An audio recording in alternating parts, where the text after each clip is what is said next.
अष्टावक्र गीता में राजा जनक और ऋषि अष्टावक्र के मध्य वार्तालाप का एक और अंश प्रस्तुत है।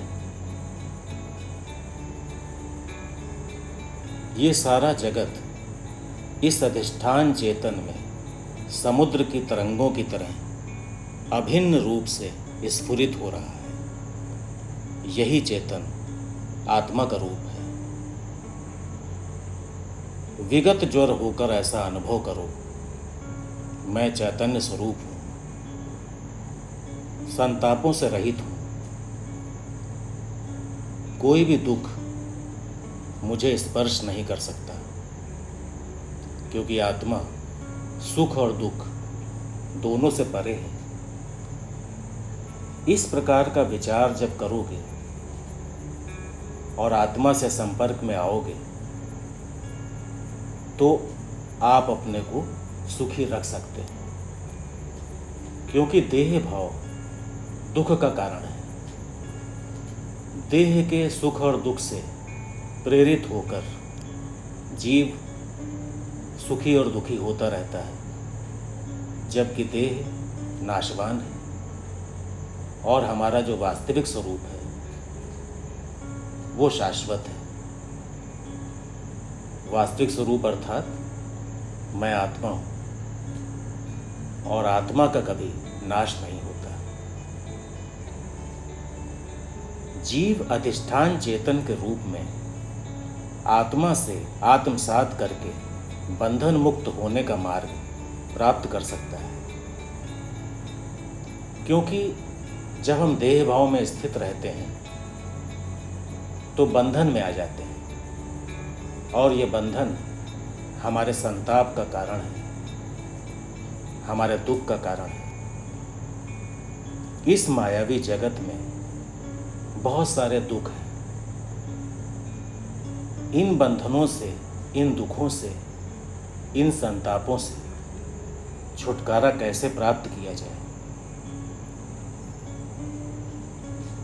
जो अपने से भिन्न किसी और साधन की अपेक्षा न करके अपने प्रकाश से सभी पदार्थों को प्रकाशित करे, उसको चित्त कहते हैं। और जो अज्ञान का नाश करके आत्मा के स्वरूप को प्रकाशित करे, उसे आत्मज्ञान की संज्ञा दी गई है। जो अपने को जानने के साथ साथ भिन्न सभी पदार्थों को जाने, वही चेतन कहलाता है। जो अपने को न जाने, अपने से भिन्न किसी पदार्थ को न जाने, वो जड़ कहलाता है। क्योंकि आत्मा चेतन है, जड़ नहीं, और आत्मा से भिन्न संपूर्ण पदार्थ जड़ है। इसलिए ये शरीर भी जड़ है।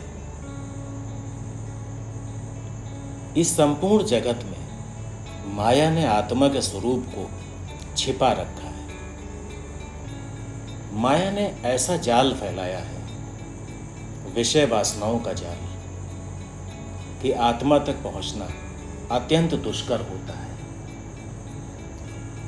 मनुष्य विषय भोगों में इतना लिप्त हो जाता है कि जब उससे आत्मज्ञान की बात की जाती है तो वो कभी भी इसके लिए राजी नहीं होता, क्योंकि जो सुख उसे विषय से प्राप्त हो रहा है, उसे लगता है कि आत्मज्ञान विष के समान है और इंद्रिय और विषयों के भोग अमृत के समान है। जैसे बालक की खेल में रुचि होती है और जब उससे पढ़ाई करने के लिए कहा जाता है तो उसे कष्ट होता है, खेल उसे अमृत लगता है। जीव और ईश्वर का भेद उपाधियों के द्वारा है। वास्तव में ऐसा कोई भेद नहीं है। उपाधियां कल्पित और मिथ्या होती हैं। नित्य केवल चेतन है, यही जीव का रूप है। इस कारण किसी प्रकार का शोक या प्रसन्नता सर्वथा त्याज्य है। किसका शोक करें, किसकी प्रसन्नता करें, जब सभी कुछ नश्वर है। देह द्रव्य है जीव दृष्टा है। देह के साथ जीव का केवल लौकिक संबंध है। देह अस्थायी है, अभी इसका नाश हो जाए, इससे जीव पर कोई प्रभाव नहीं पड़ता। देह की वृद्धि या अवनति से जीव परे है। देह मिथ्या है, जीव सत्य है, परम सत्य आत्मा है। देह की सत्ता को स्फूर्ति देने वाला जीव है। इस कारण जीव के आग्रह पर निशंक होकर आत्मदर्शन कर विचरण करो। जीव का स्वरूप अनंत समुद्र के समान होता है। कर्मों और अविद्या से उसमें सांसारिक मोह की लहरें उत्पन्न होती हैं। जीव रूपी सागर में ये लहरें उठें या न उठें, आत्मा से उसका कोई संबंध नहीं है।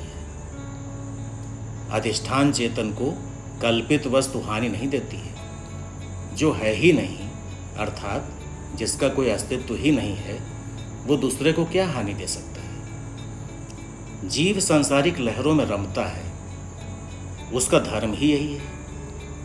आत्मा को वो डुबाए रखता है, यही उसकी विजय है, इसमें ही उसका अस्तित्व है। यही जीव आत्मा से परिचय नहीं करने देता है। इस बाधा को ज्ञानी जन भली प्रकार जानते हैं और इसी कारण वो इस भेद को समझते हैं कि जीव चैतन्य स्वरूप है, आत्मा तक पहुंचना इसका लक्ष्य है। जीव से भिन्न यह जगत नहीं है। कल्पित वस्तु अधिष्ठान से भिन्न नहीं होती है। यह संसार एक स्वप्न के समान है। इसकी माया का पार पाना दुष्कर कार्य है। प्रत्येक जीव को इस माया ने बचा रखा है। इसका बड़ा मोहक रूप है। एक प्रकार से सोने का घड़ा है जिसमें विष भरा हुआ है। इस सत्य को केवल आत्मज्ञानी ही जान सकते हैं। मायावी संसार से एकमात्र उपाय आत्मचिंतन ही है, जिससे छुटकारा मिल सके। थोड़ी देर के लिए आत्मचिंतन करके देखो, तुम क्या हो, तुम्हारा कर्तव्य क्या है। ये प्रश्न पूछो, इस पर गंभीरता से विचार करो, तो स्वयं सत्य को जान लोगे और सत्य को जानने के पश्चात तुम परम शांति को प्राप्त हो जाओगे।